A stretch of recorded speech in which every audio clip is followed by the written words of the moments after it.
En esas circunstancias difíciles, quiero saludar a cada uno de ustedes y a la vez hacer un breve análisis de la lucha por el poder en plena crisis económica y sanitaria que atraviesa nuestro país. ¿Cómo es posible que el Congreso, a través de un grupo de parlamentarios, piense que hay cosas más importantes de mayor relevancia que hacer, en vez de luchar juntos contra la pandemia, que se está llevando la vida de miles de peruanos, cuando en este momento la prioridad de nuestras autoridades es sumar fuerzas para de esa manera lograr la adquisición rápida de vacunas masivas para todo el país? Sin embargo, esto no sucede.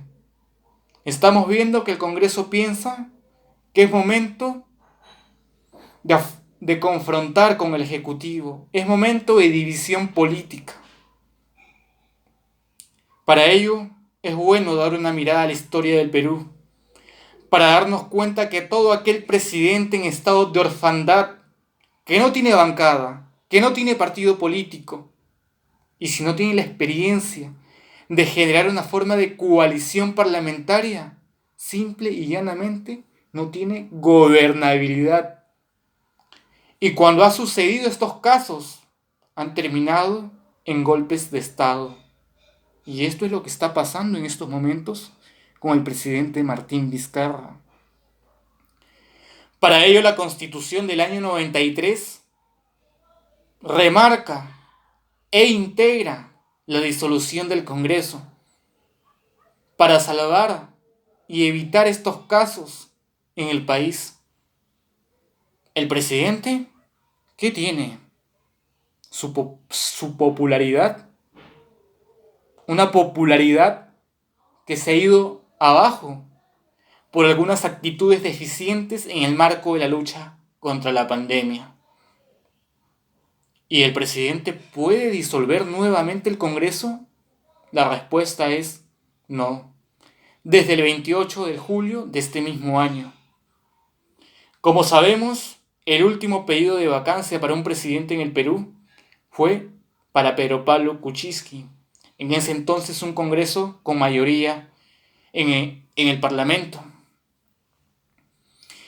Pidieron la vacancia reiteradamente 2 veces, logrando la renuncia de este mismo. Hasta ese momento el Congreso disuelto pensaba que había logrado su cometido, que vendría un sucesor títere al cual podían manejar según sus intereses. Sin embargo, esto no fue así. El presidente los confrontó y todos ya sabemos la historia. Se dio la disolución del Congreso. Muchos peruanos pensaron, en aras de la gobernabilidad de nuestro país, que vendría un nuevo Congreso armonioso, de sumar fuerzas con el Ejecutivo de cara al bicentenario de nuestro país. Esto no fue así. Desde sus inicios de este actual Parlamento, hemos visto actitudes populistas. Hemos visto que han legislado atropelladamente y hasta en muchos casos, diría yo, han sido la piedra en el zapato del gobierno. ¿Por qué? Acá te lo resumo. Primero, leyes inconstitucionales aprobadas con un enorme costo fiscal en plena crisis económica. Se consagran ante el pueblo, ilusionan a la población. Sin embargo, estas leyes van a ser observadas y derivadas al Tribunal Constitucional para que sean tachadas y queden al aire. En segundo lugar, tenemos la negociación del ministro de Educación. Y acá quiero ser enfático al decir esto. Muchos congresistas, como el señor Pepe Luna, que tiene universidades denegadas por la SUNEDU, ¿qué pasa? Según los intereses del Congreso, en caso se dé la vacancia presidencial, ¿quién controla? ¿Quién puede intervenir a la SUNEDU? ¿Quién tiene esa facultad? El Estado, el Poder Ejecutivo. Y en caso se dé la vacancia presidencial, Al manejar el Congreso y al manejar la presidencia, ahí están los intereses de por medio de algunos señores congresistas. Por otro lado, tenemos la interpelación a ministros, como sucedió con la ministra de Economía, el ministro de Educación. Se tenía en agenda interpelar al ministro del Interior, quien ya renunció, y al ministro de Relaciones Exteriores. Congresistas citaban a ministros todo un día en el Parlamento, tiempo que debía ser empleado para otras cosas de mayor importancia. Pero bueno, ¿por qué esta macabra confrontación del Congreso desde un principio con el Ejecutivo?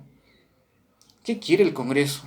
¿Manipular las próximas elecciones venideras? ¿Reformar la Constitución para permitir su reelección? No solo de ellos, sino del anterior Congreso disuelto.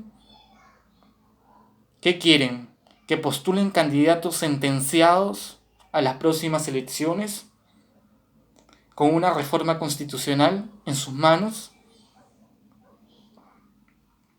La respuesta a todo ello lo podemos ver con esta noticia que tuvo como epicentro a estos dos poderes importantes del Estado, tanto el Ejecutivo como el Legislativo. Días antes el presidente exhortaba que aprueben la reforma electoral. ¿Y qué pasó? El señor Edgar Alarcón mostró estos videos en el Parlamento. Este señor congresista que tiene 6 investigaciones, ya que él anteriormente había sido excontrolador de la República y es fiel amigo del señor Pedro Chávarri. Qué prohombre, ¿no? Ahí nos podemos dar cuenta de los intereses que hay por medio. ¿Quién en su sano juicio podía creer que este Congreso iba a ser mejor que el anterior disuelto? Si venían de los mismos partidos políticos, si venían de los mismos electores que en las colas no saben nada de los candidatos, simplemente votan por cumplir.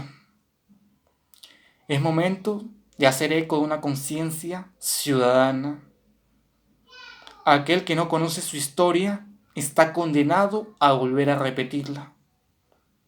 Personalmente, para terminar, al defender yo la institucionalización de la democracia, no estoy defendiendo al señor presidente Martín Vizcarra, porque él va a tener que responder a la justicia en 7 meses, cuando termine su cargo. Ahorita no.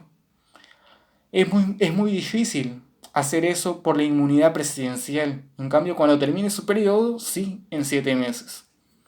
Lo que quiere el Congreso no es una vacancia, sino un golpe de Estado por los intereses particulares de ello y no por el bien común de nuestro Perú. Es lamentable, pero así estamos recibiendo a nuestro bicentenario. Dios mediante bendiga a cada uno de ustedes. Hasta pronto.